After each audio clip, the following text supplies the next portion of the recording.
ಇದಕ್ಕೇನೆಂದರೆ ಅವ್ರಿಗೆ ಯಾವ type of cancer ಬಂದಿದೆ ಅಂತ ಯೂಶ್ವಲಿ ಇವ್ರಿಗೆ ಅಂಡಾಶಯದ ಕ್ಯಾನ್ಸರ್ ಈ ಥರ ಎಲ್ಲ ಬಂದಿರ್ತದೆ. ಅವು ಅಗ್ರೆಸಿವ್ ಕ್ಯಾನ್ಸರ್ಸ್ ಅವೆಲ್ಲ ಇತ್ತಂದರೆ ಅವಾಗ ಏನು ಮಾಡ್ತಾರೆ ಅಂದರೆ ಒಂದೊಂದು ಸಲ ಅವನ್ನ ತೆಗಿಬೇಕಾಗ್ತದೆ. ಆವಾಗ ಅವ್ರಿಗೆ ಕಷ್ಟ. ಆದರೂ ಚಿಕ್ಕ ಮಕ್ಕಳೊಳಗೆ ಆದಷ್ಟು ಕಡಿಮೆ ಇದು ಇದ್ದಿದ್ದಿಲ್ಲ ಅಂದರೆ ಕಡಿಮೆ ಹಿಂದಿನ ಸ್ಟೇಜ್ನಾಗೆ ಇತ್ತಂದರೆ ಅದನ್ನು ಇಟ್ಟು ಅದನ್ನು ಉಳಿಸ್ತಾರೆ. ಆ ಸಮಯದೊಳಗೆ ಅವ್ರಿಗೆ ಒಂದು ಓರಿ ಹೋಗಿತ್ತೋ ಏನಾರು ಆಗ್ಬೋದು, ಅಥವಾ ಕೀಮೋಥೆರಪಿ ಅದೇನಾದರೂ ಹಾಗೆಲ್ಲ ಕೊಟ್ಟಿದ್ರೆ ಅದು ಇದು ಆಗ್ಬೋದು, ಕಡಿಮೆ ಆಗ್ಬೋದು. ಅಂದರೆ ಅದು ಇಫೆಕ್ಟ್ ಇರ್ತದೆ ಅಂಡಾಶಯದ ಮೇಲೆ. ಆಮೇಲೆ ಅದು ಯಾವ ಥರದ್ದು ಇಂಜೆಕ್ಷನ್ನು ಅಥವಾ ಮಾತ್ರೆ ಕೊಟ್ಟಾರೆ ಅದರ ಮೇಲೆ ಇರ್ತದೆ. ಅದು ಭಾಳ ದಿವಸ, ಅದು ಈಗಾಗಲೇ ನಾನು ನಿಮ್ಗೆ ಅವಾಗ ಹೇಳಿದೆ ಇದನ್ನಂತಂದರೆ ಭಾಳ ದಿವಸ ಕೊಟ್ಟರು, ಭಾಳ ಡೋಸು ಅದೆಲ್ಲ ಇತ್ತಂದ್ರೆ ಅದು ಎಫೆಕ್ಟ್ ಆಗ್ತದೆ. ಆಮೇಲೆ ಅದು ಕಡಿಮೆ ಸ್ಟೇಜ್ನಾಗಿತ್ತಂದ್ರೆ ಅವ್ರಿಗೆ ಋತುಮತಿ ಆಗ್ತಾರೆ. ಅಂಥವ್ರು ಈ ಥರ ಕ್ಯಾನ್ಸರ್ ಇದ್ದವರು ಬೇಗ ಮದುವೆಯಾಗಿ ಮಕ್ಕಳನ್ನ ಹಡೆದು ಮತ್ತು ಅದು ಇನ್ನೊಂದು ಅದು ಮತ್ತೆ ಬರೋ ಚಾನ್ಸ್ ಇತ್ತಂದರೆ ಅವ್ರು ತೆಗಿಸ್ಕೊಂಡ್ಬಿಡೋದು ಉತ್ತಮ. ಈ 40-50 ಈ ಆಸ್ಪಾಸ್ನಲ್ಲಿ ಬರೋದು ಒಂದು ಗರ್ಭಕಂಠದ ಕ್ಯಾನ್ಸರು ಅಥವಾ ಓವೇರಿಯನ್ ಕ್ಯಾನ್ಸರ್ ಬರ್ಬೋದು, ಅಥವಾ ಆಮೇಲೆ ಯೂಟ್ರೈನ್ ಕ್ಯಾನ್ಸರು ಇವು ಬರ್ಬೋದು. ಈ ಸಮಯದೊಳಗೆ ಏನಂದರೆ ಅವರು ಮಕ್ಕಳಾಗಿಬಿಟ್ಟಿದ್ರೆ ಅವಾಗೇನು ಮಾಡ್ತಾರೆ ಅಂತಂದರೆ ಯೂಟ್ರಸ್ಸು, ಈ ಟ್ಯೂಬ್ಸು ಮತ್ತು ಅಂಡಾಶಯ ಎಲ್ಲ ತೆಗೆದೇ ಬಿಡ್ತಾರೆ. ಸೊ ಕ್ವಶನ್ನೇ ಇಲ್ಲ ಅವ್ರಿಗೆ ಋತುವ ಮತ್ತು ಯಾಕೆ ಥರ ಇಲ್ಲ ಅಂತ. ಆ ಟೈಮ್ನಾಗ ಯಾರೂ ಅದ್ರದ್ದು ಅವಳದು ಅಂಡಾಶಯ ಉಳಿಸ್ಬೇಕು, ಅವಳು ಯೂಟ್ರಸ್ ಉಳಿಸ್ಬೇಕು ಅಂತ ಅನ್ನೋದಿಲ್ಲ. ಈ 40 ಸಮಯದೊಳಗೆ ಬಂದುಬಿಟ್ರೆ ಅದನ್ನ ತೆಗೆದೇ ಬಿಡೋದು ಉತ್ತಮ. ಯಾರೂ ಇಡೋದಿಲ್ಲ. ಈ ಚಿಕ್ಕ ಮಕ್ಕಳೊಳಗೆ ಮಧ್ಯೆ 20-25 ವರ್ಷದೊಳಗೆ ಬಂದವ್ರಿಗೆ ಅಂಥವ್ರೊಳಗೆ ಇಡಬೇಕು, ಅಥವಾ ಅವ್ರಿಗೆ ಮಕ್ಕಳಾಗಿಲ್ಲ ಅವ್ರಿಗೆ ಇಡಬೇಕು ಅಂತಾರೆ. 45 ವಯಸ್ಸಿಗೆ ಅದನ್ನು ಇಟ್ಟರೂ ಅವ್ರಿಗೆ ಮಕ್ಕಳಾಗೋದಿಲ್ಲ. ಆಮೇಲೆ ಅದು ಮುಂದೆ ಇವತ್ತಿಲ್ಲ ನಾಳೆದು ಮುಟ್ಟು ಬಂದೇ ಆಗ್ತಿರ್ತದೆ, ಅದನ್ನು ತೆಗೆದು ಬಿಡ್ತಾರೆ. 45 ಈ ವಯಸ್ಸಿನವ್ರಿಗೆ ನಾನು ಏನು ಹೇಳ್ತೀನಿ ಅಂತಂದರೆ, ನೀವು ನಿಮಗೆ ಸ್ವಲ್ಪ ಬಿಳಿ ಮುಟ್ಟು ಹೋದ್ರು, ಮುಟ್ಟು ಇರ್ರೆಗ್ಯುಲರ್ ಆದರೂ, ಅಥವಾ ಒಬೆಸಿಟಿ ದಪ್ಪ ಇದ್ದರೆ, ಮನೇಲಿ ಡಯಾಬಿಟಿಸ್ ಇದ್ದರೆ, ಹೈಪರ್ ಟೆನ್ಷನ್ ಇದ್ದರೆ, ಅಥವಾ ಅವ್ರಿಗೆ ಏನೇ ಇದ್ರೂ ವರ್ಷಕ್ಕೊಂದ್ಸಲ ಡಾಕ್ಟರ್ ಕಡೆ ಹೋಗಿ ಚೆಕಪ್ ಮಾಡಿಸ್ತಾ ಇರಬೇಕು. ಅಂದರೆ ಬೆಳೆಯುವ ಇದನ್ನು ಮೊಳಕೆಯಲ್ಲಿ ನೋಡು ಅಂತ ಹೇಳ್ತಾರಲ್ಲ.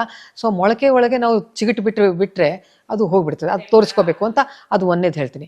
ಆಮೇಲೆ ಅವ್ರು ಎಕ್ಸರ್ಸೈಸ್ ಮಾಡಬೇಕು, ಮತ್ತು ಅವರು ಊಟದೆಲ್ಲ ಕಂಟ್ರೋಲ್ ಇರಬೇಕು. ಏನು ತೊಗೋಬೇಕು ಅಷ್ಟೇ ತೊಗೋಬೇಕು.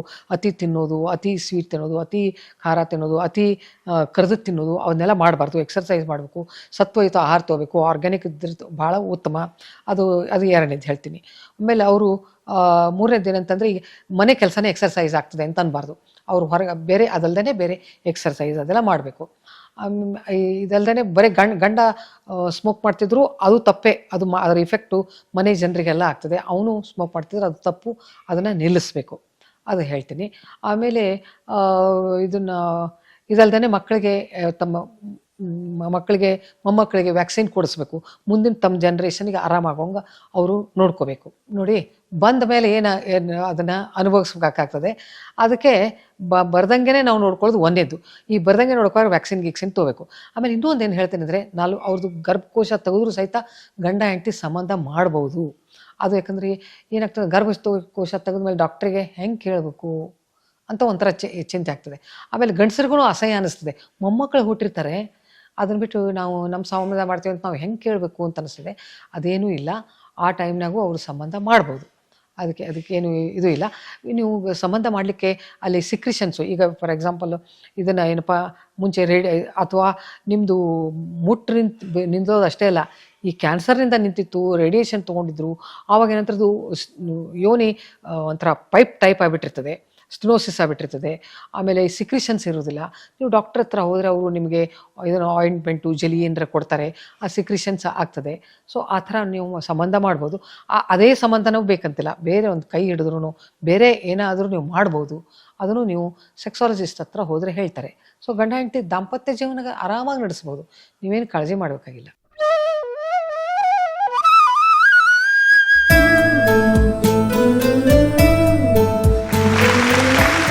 ಪ್ರತಿ ವರ್ಷವೂ ಪ್ರತಿ ಮನೆಯಲ್ಲೂ ಜನ್ಮದಿನ, ವಿವಾಹ ವಾರ್ಷಿಕೋತ್ಸವಗಳ ಸಂಭ್ರಮವಿರುತ್ತದೆ. ಹಿರಿಯರ ಸ್ಮರಣೆಯ ಸಂದರ್ಭಗಳೂ ಇರುತ್ತವೆ. ಇವುಗಳನ್ನು ಬೇರೆಯವರ ಬದುಕಿಗೆ ನೆರವಾಗುವ ಹಾಗೆ ಸಾರ್ಥಕಪಡಿಸಿಕೊಳ್ಳಲು ಲಕ್ಷ್ಮೀಶಾ ಫೌಂಡೇಶನ್ ಅವಕಾಶ ಕಲ್ಪಿಸಿದೆ.